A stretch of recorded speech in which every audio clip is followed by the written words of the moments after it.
Hey guys, Dan here, Grumpy Vegan Grandad. I'm off to Liverpool. Today is We Stand for the Animals event, which is like an animal rights sort of event. I've been asked to speak, so I'm going to say a few words there. Looking forward to it. Still a bit nervous.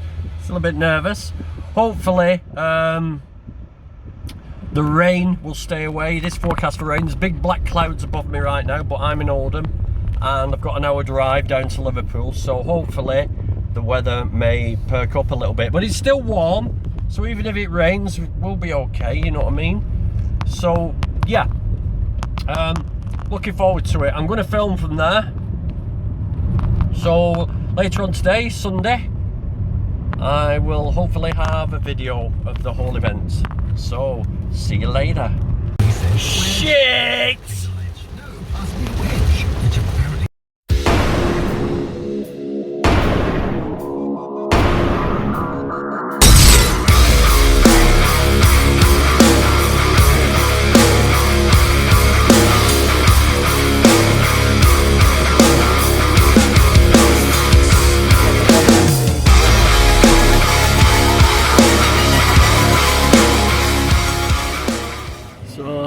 Here in Liverpool, just walking over to, I hope I can remember, Mount Pleasant, that's it. Mount Pleasant car park, I can remember the car park I parked at.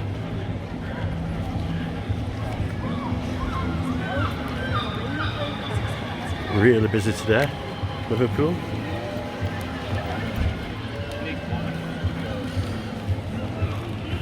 See you when I get there.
Today in London and here in Liverpool.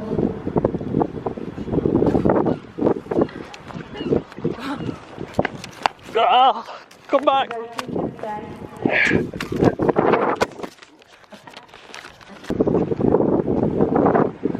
We stand in solidarity here for them all today, to honour each and every one of them.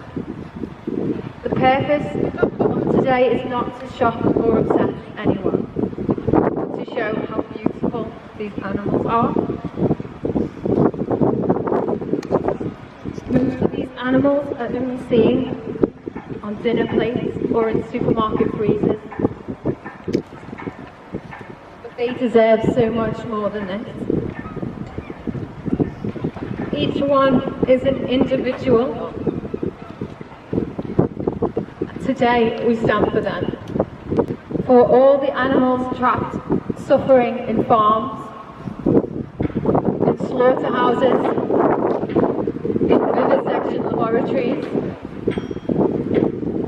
in meat markets, for all animals and sea animals in captivity for entertainment or amusement, at zoos, marine parks, safari parks, and for all wildlife hunted for sport or in the name of conservation or cult, all because society deems that their species is less valuable than another. They are all valid.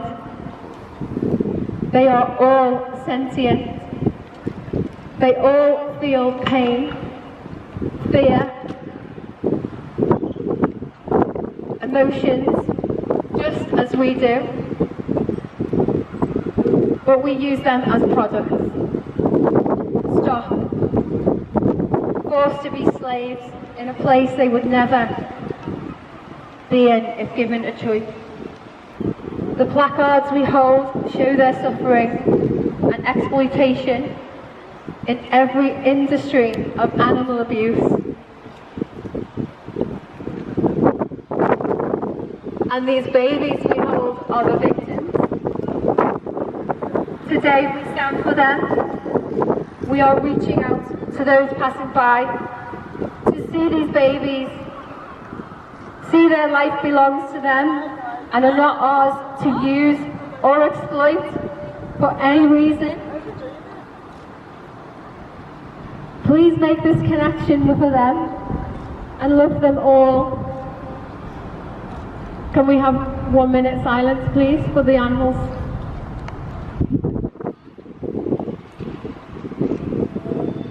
Don't worry about me. Don't worry about me. If I fall, you fall. And if I rise, we'll rise together. When I smile, you smile. And don't worry about me. Don't worry about me.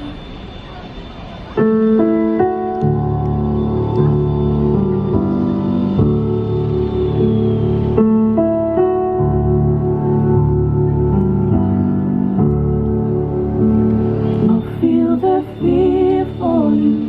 I'll cry your tears for you. I'll do anything I can to make you comfortable. Even if I fall down when you're not around, don't worry about me. Don't worry about me. I'll climb the hills you face. I'll do this in your place. I'd do anything to go through it instead of you. But even if I fall down when you're not around, don't worry about me. Don't worry about me. 'Cause if I fall, you fall. And if I rise, we rise together. When I smile, you smile. Don't worry about me. Something about, or finding himself on an empty road, trying to choose which way to go. And so you wanna make somebody, you wanna make somebody smile. You wanna be somebody, you wanna make somebody. When it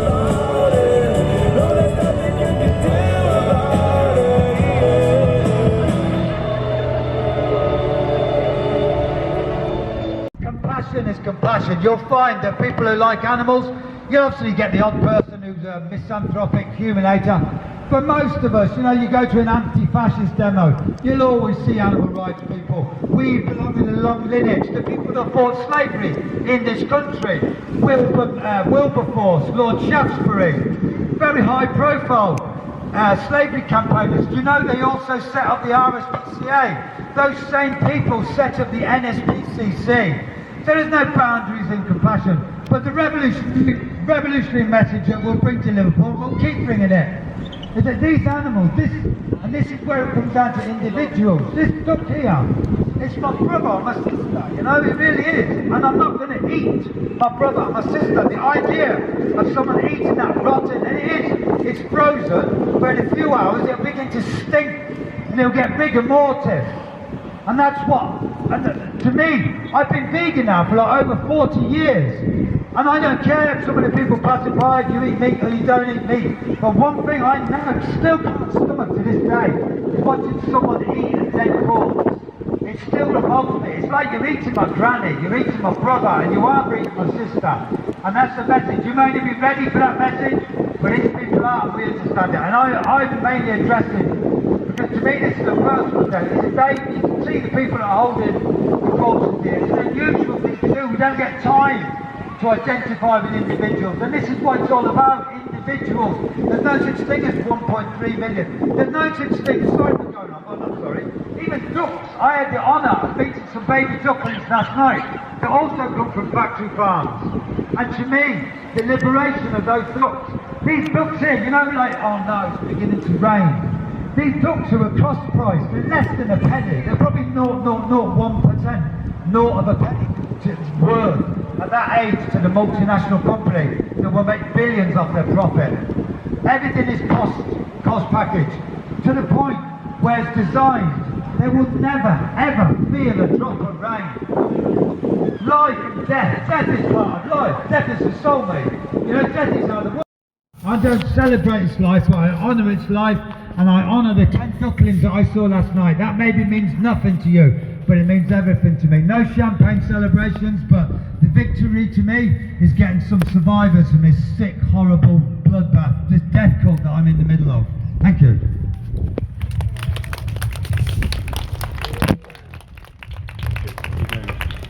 Just it's on already. Hello. Go. Hello. My name is Dan, and I'm a vegan. And I'm here because I am a vegan. I am here because I'm an animal rights activist. I am an animal rights activist because I am vegan. I am vegan because I am an animal rights activist.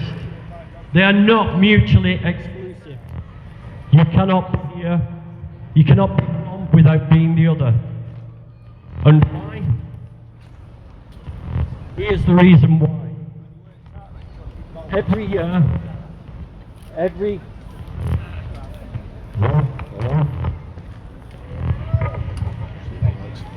Hello? There we go.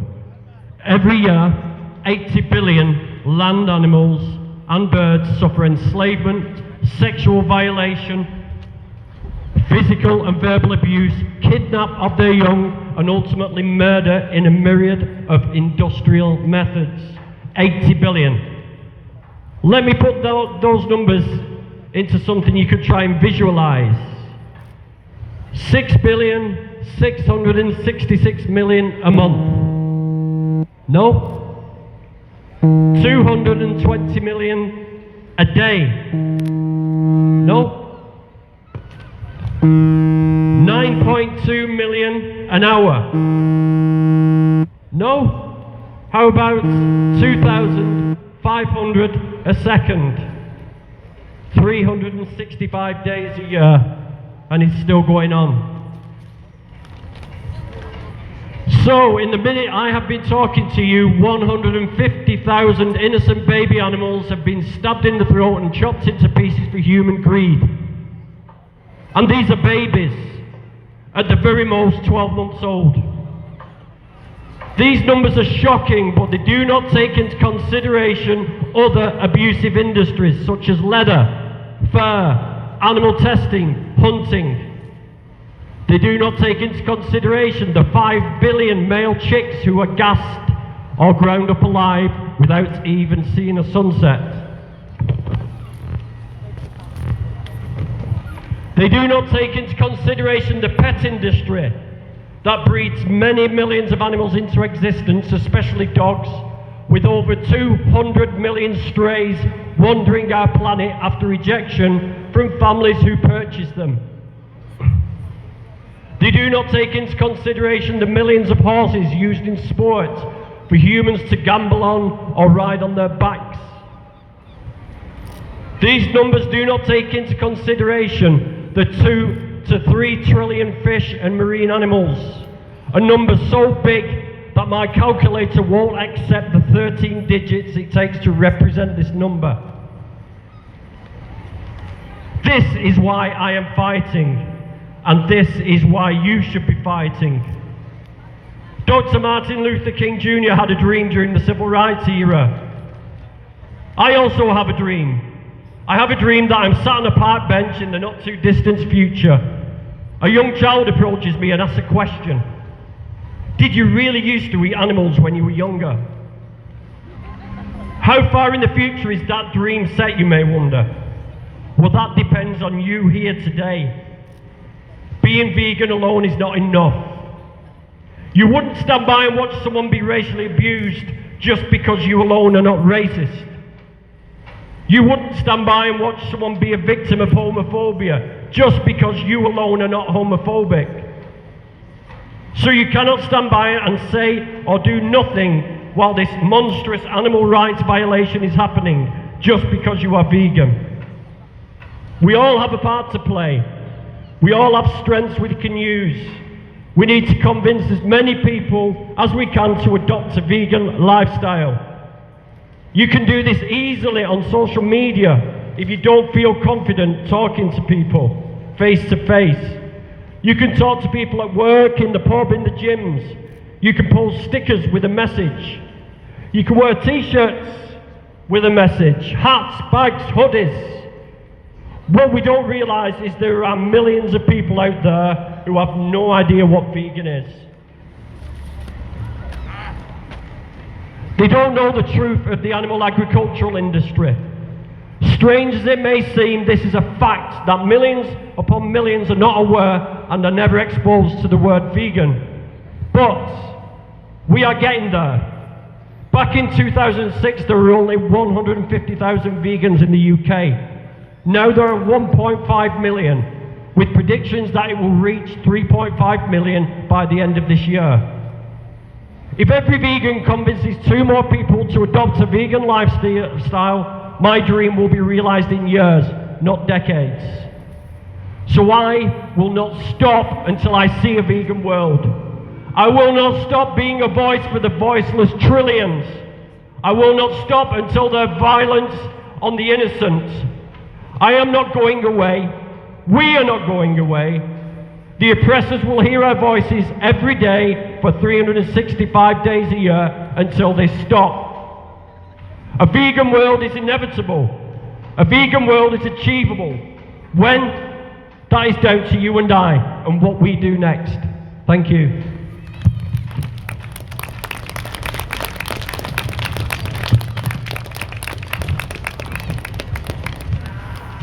Reassured chickens. We've looked at their meat chickens, so that's the first time that that's ever been investigated before, and we found that the condition of those are no better than intensively reared chickens. We've done the first ever in-depth investigation into the British duck industry, which is quite relevant today. So the findings of that was just absolutely horrific. We've done quite a few different investigations into the UK calf trade, and that's actually what I'm going to talk about today. So our most recent dairy investigation went out about 2 to 3 months ago, and it's called Dairy Still Kills. So if you go to dairystillkills.org, you'll be able to find out all about the undercover investigation and all of the background work that we did. So over the last year to 2 years, different dairy companies and supermarkets have been implementing new policies which are prohibiting the shooting of these male dairy calves on dairy farms.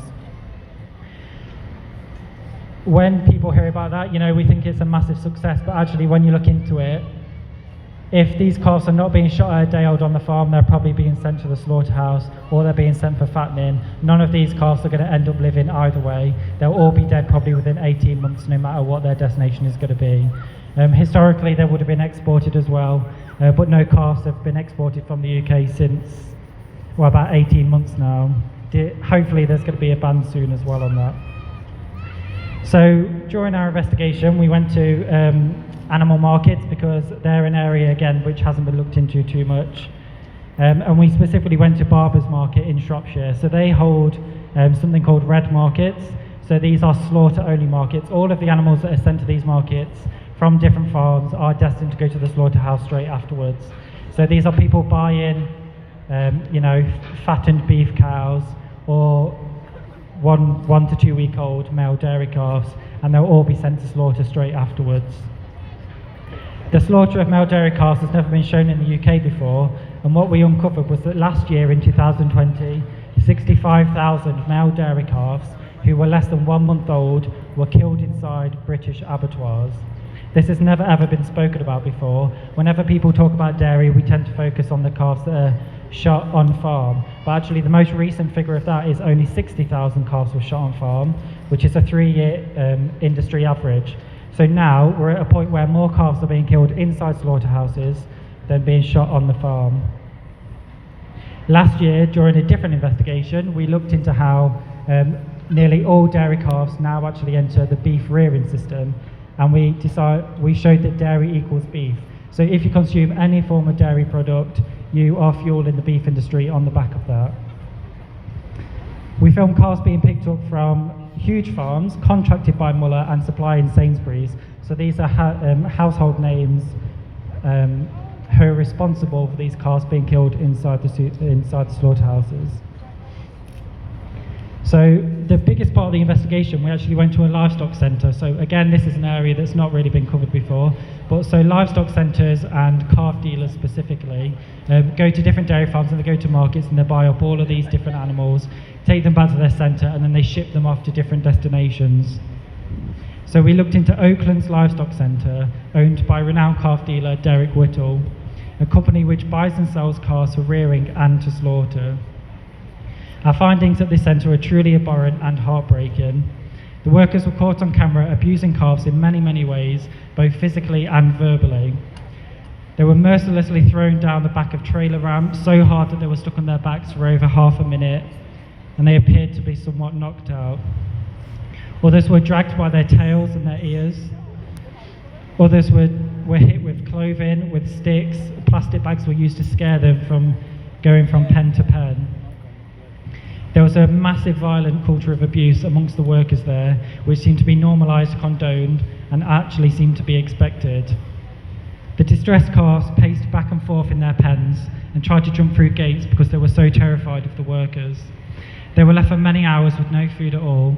It is a legal requirement that calves are fed two milk feeds in 24 hours, and we had calves being without food at all for up to 21 hours. There was one pen of calves that only had one feed in 29 hours. Despite this breaking the law, we obviously know that this wouldn't happen in the first place if these calves were not stolen from their mothers at these dairy farms. A really interesting part of the investigation was that on Whittle's farm, where Oakland's livestock centre is, it was also home to a collection centre owned by Blade Farming, which is a gigantic calf trader. Following our investigation, as soon as it broke in the media, Blade Farming pulled all of their contracts with the farm and left the site immediately. This is going to be a huge financial loss for the farm and the abusive company. Oakland's livestock centre itself, which is one of the biggest calf dealers in the entire country, has completely ceased trading on the back of our investigation. Some of the calves leaving Oakland's livestock centre were sent to a slaughterhouse. We decided to investigate inside one of these slaughterhouses, so we went to G&G B. Hewitt Slaughterhouse in Cheshire. We saw Derek Whittle, the owner of Oakland's Livestock Centre, leaving unweaned calves overnight in the drafty leerage. These calves were as young as 9 days old that were being left inside this slaughterhouse. They were forced into the stun room, had a captive bolt shot into their head. Many times the captive bolt failed, so ineffective stuns were seen. One of the calves, after they were hung upside down, had milk pour from their stomach because they were so young. These curious and vulnerable babies were being killed as young as just 9 days old. That's all the time they had in this world, and they knew nothing but violence, exploitation, and distress. The workers blasted music and shouted loudly whilst they were in the stun room as the calf stood helplessly next to them, unable to escape. The flesh of these calves is going to be sold for human consumption. Much dairy calf flesh ends up in kebab shops. People think that it's mainly sheep and lambs that end up in kebabs, but it's actually booked out with calf meat because it's so cheap. And much of this will also be exported abroad to Europe. The skin will be sold for leather because calf leather is so highly prized in this country. I understand that this is incredibly distressing to hear. It's incredibly distressing for us to read out as well. But we're here today to fight for the rights of animals. The calves in our investigation are not so lucky. Every single animal that we filmed during our investigation is very, very likely to be dead already. This is why we must carry on and demand justice for these calves. Could this cruel fate inside the slaughterhouse increase now that these policies have been introduced on dairy farms? And will we see the slaughter figures increase over the next few years? Only time will tell, but we should know towards the end of the year whether that is the case. Ending the shooting of male dairy calves on the farm is not going to end the killing of these calves inside slaughterhouses. In fact, it may actually increase it. Whether they're killed at 10 days old in the slaughterhouse, whether they're shot on farm at 2 or 3 days old, or whether they enter the integrated rearing and fattening system, dairy still kills. As I mentioned earlier, you can go to dairystillkills.org to find all of the information out. I understand that it's distressing, but it's so important that we share this information with people. Specifically, we need to be showing vegetarians where their money is going, and they're responsible for a mass bloodbath inside these slaughterhouses. So that's everything about our dairy investigation, but I just wanted to mention one last thing. So hopefully within the next week, it's hopefully going to be over the next few days, but we're actually about to release another undercover investigation. Hopefully, if you follow us on social media, you will have seen a few teasers that we put out there about the industry that we've investigated. So yeah, as soon as we've released that, hopefully it's going to be in the next 2 to 3 days, but please, if everybody can, well, the footage is highly distressing, so no need to watch the footage, but please do share all of our content. We've got actions to come off the back of it. We've got online actions, we'll be doing street actions, so we need as much help as possible. So you can follow us on social media, Animal Justice Project, or go to animaljusticeproject.org and you can find out all of our investigations that we do and the campaigning on the streets. Just a couple of weeks ago, we was here in Liverpool as part of our Change for Chickens tour that we did.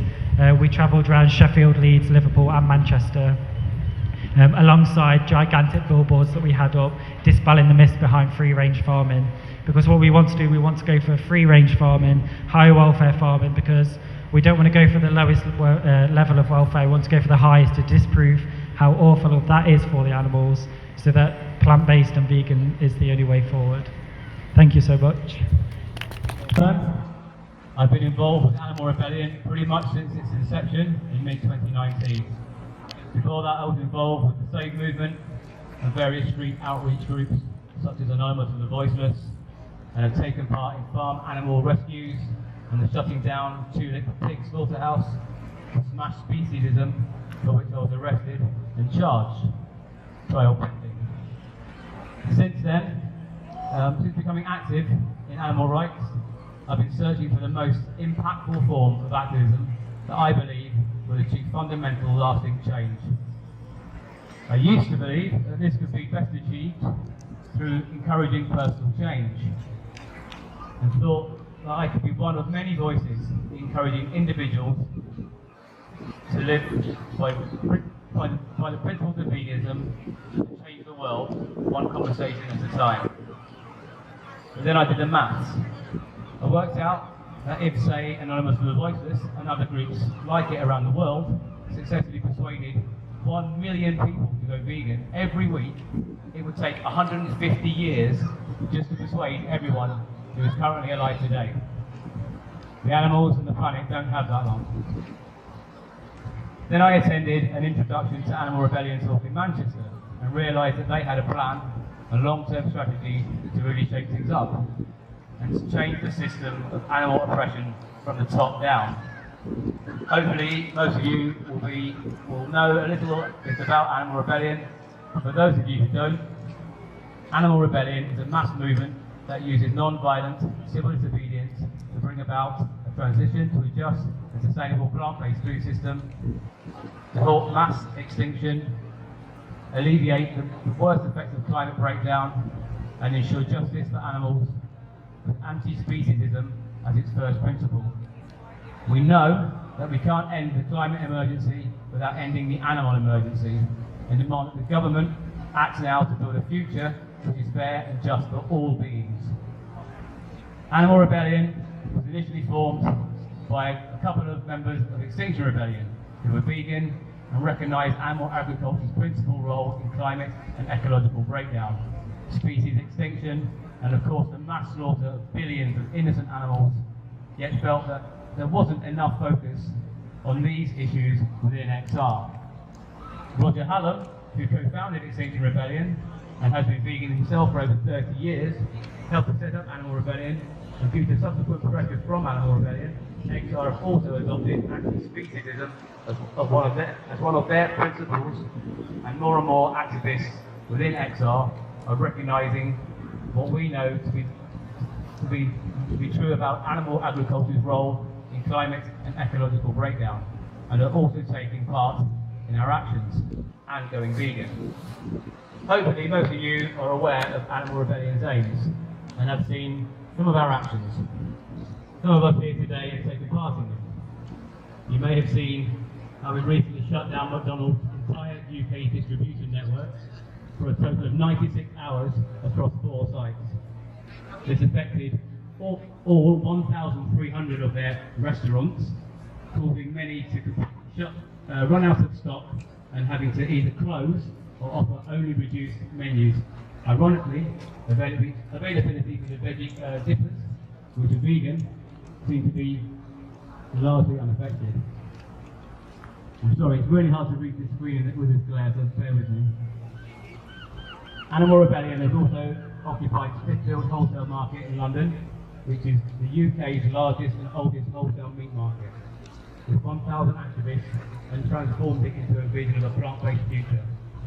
We also blockaded Billingsgate Fish Market, also in London, and have blockaded 2 slaughterhouses, one in Farnborough and one in Manchester, and seriously disrupted their operations for 24 hours.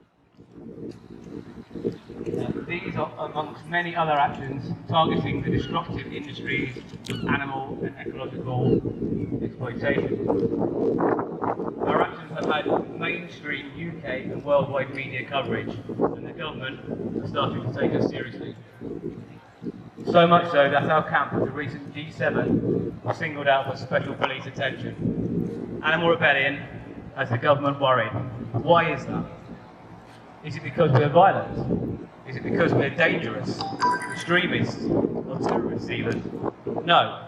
Animal Rebellion is a non-violent civil disobedience movement.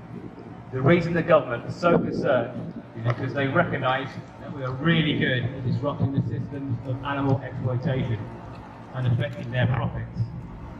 Why does the government care about these independent businesses?